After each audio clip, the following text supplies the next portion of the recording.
Bismillahirrahmanirrahim. Assalamualaikum warahmatullahi wabarakatuh. Ketemu lagi dengan saya ya.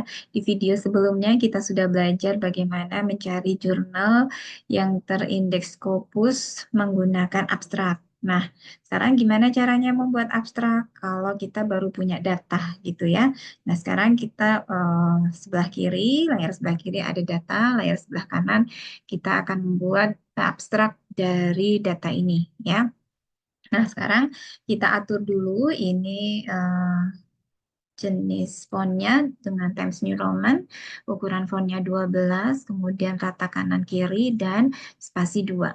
Ya, nah ini standar di jurnal internasional, semuanya hampir seperti ini ya.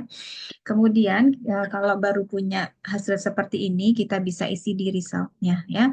Ini kita baca bahwa di sini ada p-value 0,04, artinya intervensinya ada pengaruh terhadap variabel dependen gitu ya. Nah, kebetulan variabel dependennya ini adalah pertumbuhan bayi prematur, variabel independennya adalah model intervensi keperawatan model intervensi eh, perencanaan pemulangan bayi prematur berkelanjutan yang kita singkat dengan PITA ya. Jadi kita tulis dulu hasilnya. Ini saya sudah buatkan sedikit ya. Jadi biar nggak usah ketik lama-lama. Ini jadi hasilnya adalah menunjukkan ada pengaruh ya. Kita ke p-value-nya.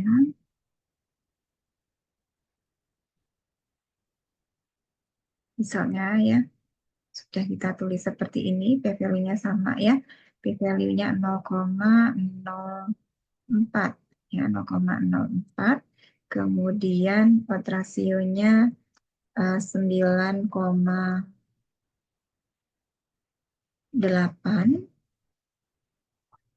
Lalu pada interval confident interval 95%, nilai minimal maksimalnya adalah 1,08 sampai 88,2. Nah, ini cukup untuk di resultnya ya. Kemudian kalau mau ditambahin lagi, kita punya data univariat seperti ini. Jadi univariat seperti ini nanti juga bisa kita masukkan ke sini ya. Sementara saya seperti ini dulu, nanti kita bisa tambahkan lagi ya. Kemudian dari sini kita lanjut ke conclusion-nya. Nah, ini tinggal saya copy saja. Saya pastekan di sini. Lalu yang perlu kita hapus adalah nilai-nilai statistiknya. Ya. Nah, kemudian apa yang bisa kita sarankan dengan hasil seperti ini? Misalnya kita berpikir cepat. Oh, model intervensi ini berupa edukasi atau perencanaan pulang yang berkelanjutan, ya. Tetapi kita tidak meneliti tentang perilaku ibu, gitu. Kemudian kita juga tidak mengukur tentang efikasinya ibu setelah dikasih intervensi ini. Kemudian penambahan berat badannya bagaimana ya? Kalau penambahan berat badan mungkin nanti kita tidak perlu bikin lagi karena di sini sudah ada ya. Oke, ini saya ada tulisan sedikit tentang conclusion-nya tadi. Kita pastikan langsung saja di situ ya. Jadi, peneliti menyarankan untuk penelitian selanjutnya untuk meneliti secara langsung bersamaan ya tentang eh, korelasi dari efikasi diri ibu, perilaku pemberian ASI, dan penambahan berat badan bayi prematur. Kemudian kita bisa menuliskan lagi di metodenya. Diingat-ingat kemarin kita memberikan intervensi atau metodenya seperti apa ya. Nah, penelitian ini merupakan penelitian true eksperimental dengan randomisasi blok. Kemudian setelah itu kita ingat-ingat lagi berlangsung atau ada di mana intervensi ini atau penelitian kita ya. Nah, ini kita ceritakan di sini. Misalnya seperti ini. Ya, penelitian ini adalah penelitian kuasi atau true eksperimental tergantung dari penelitian kita ya. Kemudian jumlah dari sampelnya berapa, kemudian teknik pengambilan samplingnya bagaimana, kita tulis di sini. Kemudian intervensinya apa, kita jelaskan secara singkat ya di sini. Kemudian kalimat berikutnya adalah di mana dan kapan penelitian ini berlangsung ya. Di sini kita tulis penelitian berlangsung selama 7 bulan di 4 rumah sakit tipe A dan 5 kota madya DKI Jakarta. Nah, ini sudah jadi method, result, dan conclusionnya. Lalu objektifnya pasti kita ingat tujuan dari penelitian kita ini apa ya. Nah, kebetulan penelitian ini bertujuan untuk menganalisis ya. Ini kan sudah analisis ya. Jadi kita tulis di sini penelitian ini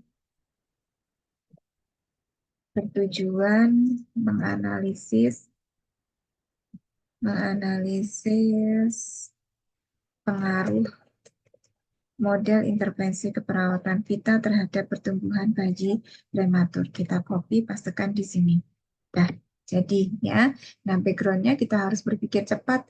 Pertumbuhan itu diteliti karena ada masalah apa, gapnya apa gitu ya.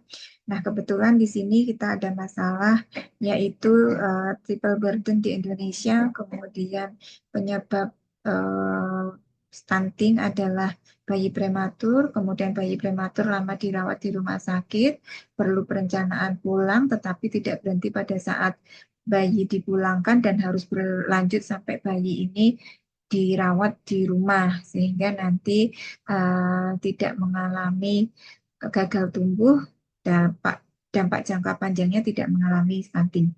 Nah, itu kita ringkas ya sehingga didapatkan kalimat seperti ini.